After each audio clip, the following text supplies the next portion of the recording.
रत्नभंडार गणति गणति प्रक्रिया जहाँ आम पूर्व निर्धारित करथिले जो रत्न अलंकार गुड़िक बा आभूषण गुड़िक महाप्रभु माने श्रीअंगरे धारण करथांती एबे गत स्नान पूर्णिमा देवस्नान पूर्णिमा जहाँ ओलागी होकी थिला तार आज गणति प्रक्रिया हैला एवं गणति पर ताकू मणति करी आम भंडार मेकअप सेवक मान जिमा मध्य देलु सेथिरे विशेष करी चिता रत्न खचित चिता तीन बाड़र महाप्रभु बलभद्रंकर महाप्रभु श्री जगन्नाथकर एवं देवी सुभद्रांकर तीनोटी बाड़र चितार आज ओजन माप तार जहाँ फोटोग्राफी वीडियोग्राफी 3D मैपिंग सहित जेते भी रत्न खचित होती से चिता गुड़िकर तार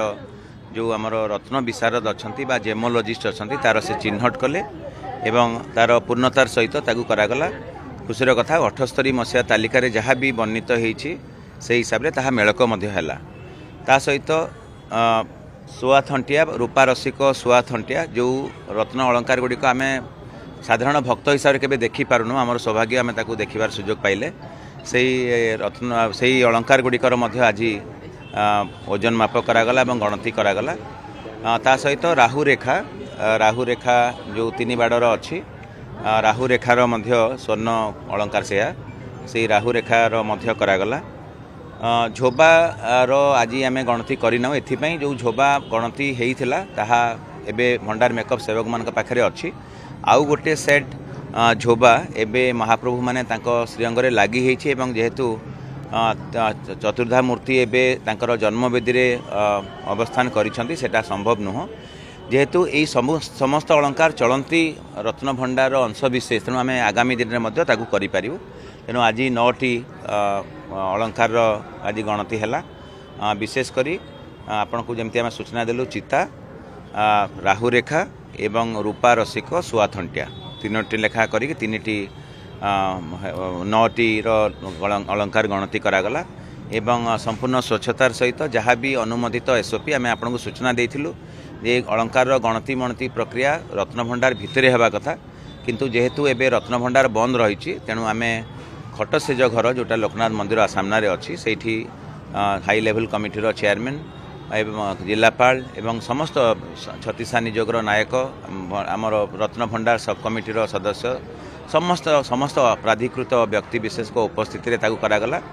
एवं आम कार्य आरंभ करते 11:31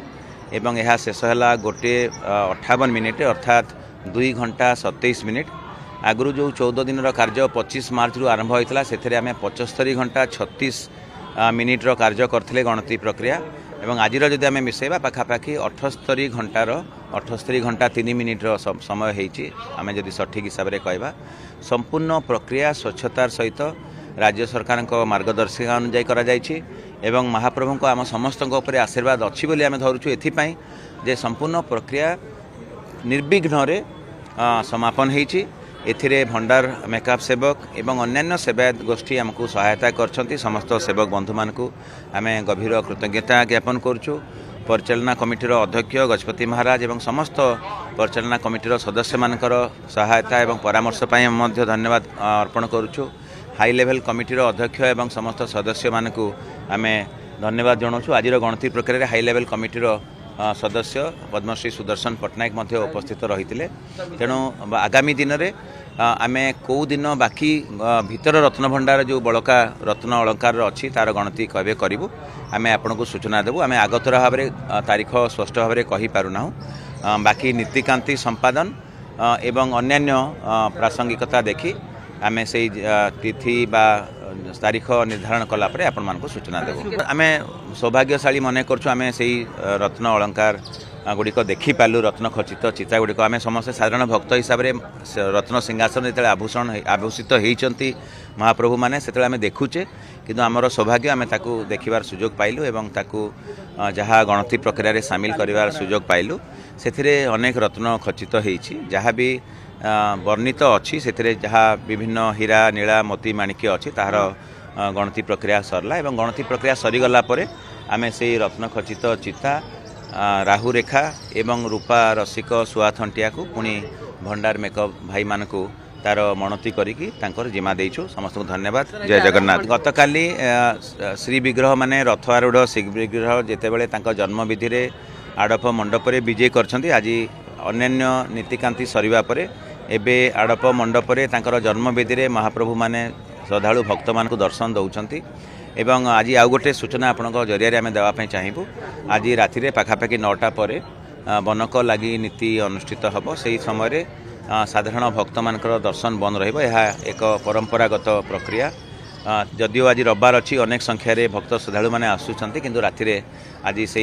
बनक लगी प्रक्रिया आज दर्शन बंद नहीं। आज हठात पाग बदली गला। गतकाली देखिंट ता परदिन वर्षा बहुत होता। गतकाली सुंदर भाव अनुकूल पाग था कि आज बहुत खरा एवं गुलगुली अच्छी से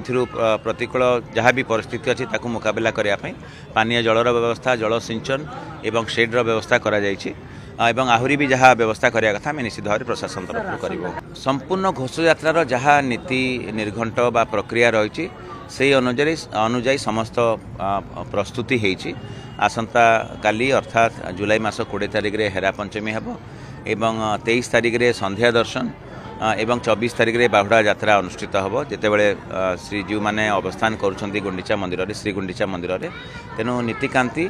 समस्त सेवायत मानकर सहयोग रे सठिक भाव में चलछि सुचारू रूप से चलछि एवं समयानुवर्ती हिसाब से चलछि। तेणु समस्त को धन्यवाद।